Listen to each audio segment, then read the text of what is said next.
the outer side to the lining, and that sort of helps to hold the seams flat, because otherwise vinyl tends, like if you stitch vinyl together, unless you do something to flatten it out, it tends to sort of look like this at each seam rather than straight across. So that sort of helps to hold it flat.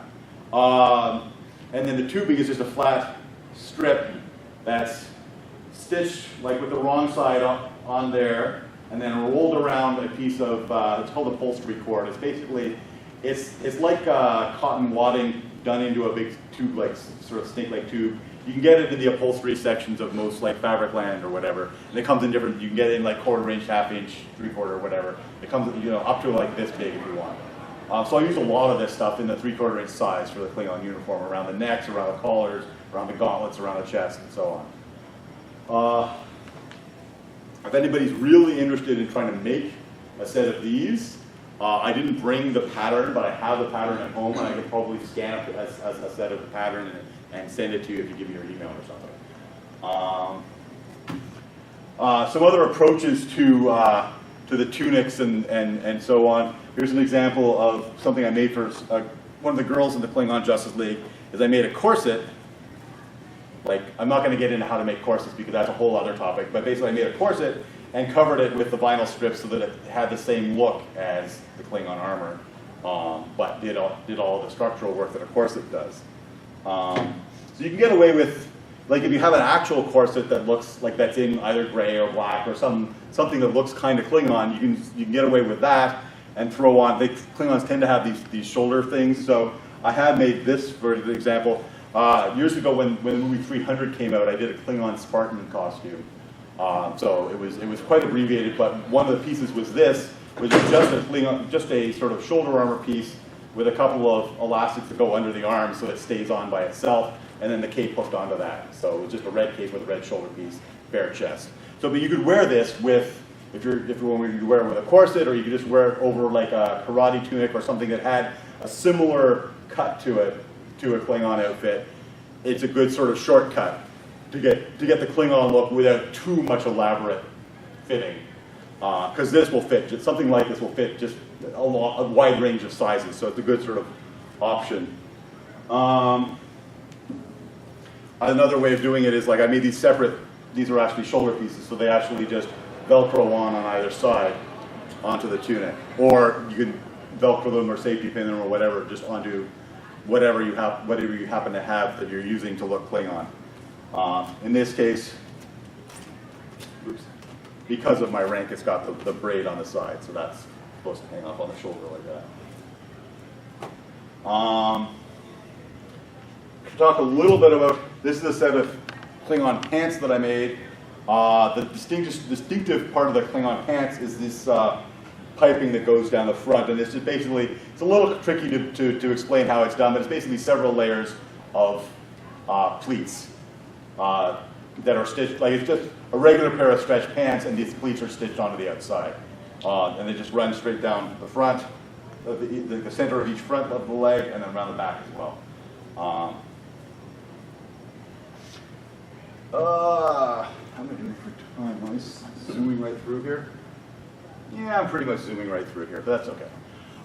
For boots, there's a lot of options. A lot of Klingons just wear a pair of actual boots. Like I just got these boots at a costume sale, and they're just normal high boots that, Klingon boots tend to sort of come up above the knees. So you want a flap that actually comes up above the knee, but is open in the back, so you can still bend your knee. So I tend to wear these as my regular boots, but there are options. Like for my Klingon Spartan, because Spartans of course wear sandals, I just made a pair of these boot spats that just only came down to the ankle, and I just had a little tab that hooked onto the front of the instep of the sandal to hold them in place, because if you don't put something on them, they'll twist when you walk, they'll spin around. But you can see, you guys, the reason I brought this one is because it's unfinished on the inside. You can see that like one of the distinctive parts of the Klingon boot is they've got this ribbing that goes right around the knee. And so to get that ribbing look, I did what's called pin tucks, except did them on the back. How many of you actually know what pin tucks are? Not very many of you. I didn't think so. Basically, it's a whole lot of little, very, very narrow pleats. As narrow as you want, because this little pleat on the inside is all just wasted fabric. Really what you're trying to get is the look of a whole lot of little pieces all stitched together. But you don't have to start with separate pieces. You just start with one big piece and and just sew the tux into it. At any rate, so basically you get the look. That's the piece around the knee, and then there will be sort of some horizontal pleats going across, just below the knee, just above the knee, one going down the center of the leg. I'm actually working on a set of full boot spats in couch leather. The reason that they haven't been finished is because couch leather is really thick and breaks needles very easily. So that's going to be a set that's going to go right around and actually cover the foot.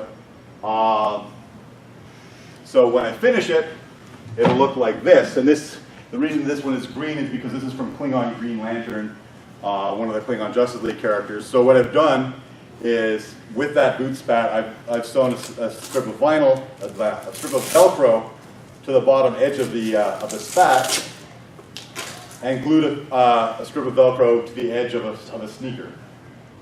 So that way you can be wearing comfortable shoes, and you just cover over everything with the Klingon boot spat, and it stays in place. It doesn't flop around.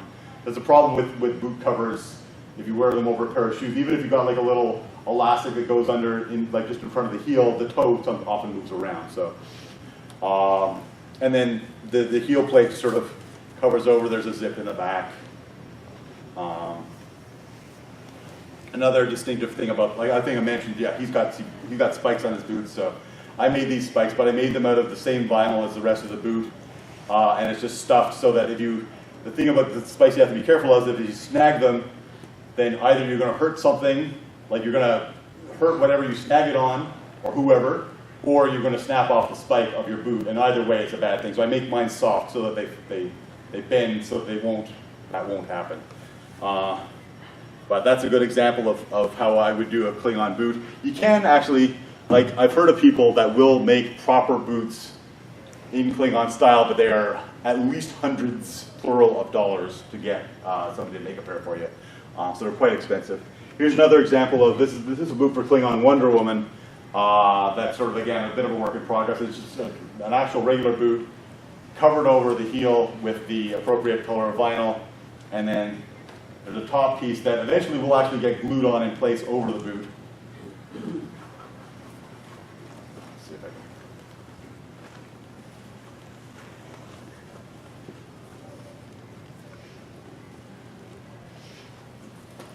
So there you go. And then there's a Velcro opening to get into it, and the zipper of the original boot is just inside, so you can get into it.